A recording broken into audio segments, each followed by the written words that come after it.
पहेँलपुर फूल फुल्दा, पहेँलपुर फूल फुल्दा सुनले सुन्दरीलाई सजाए झै पानी टप्प टप्प पातमा झर्दा मोतीले सजिएको झै लाग्छ यो जिन्दगी। कर्कलाको पातमा पानी झर्दाको दृश्य हराउँदा अन्धकारै अन्धकारले छाए झै लाग्छ यो जिन्दगी। चारैतिरबाट अट्टाहा विडम्बनाले ढाकेको छ यो जिन्दगी।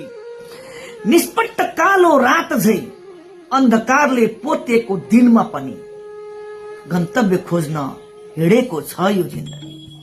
निष्पट्ट कालो रात झै अन्धकारले पोतेको दिनमा पनि गन्तव्य खोज्न हिँडेको छ यो जिन्दगी।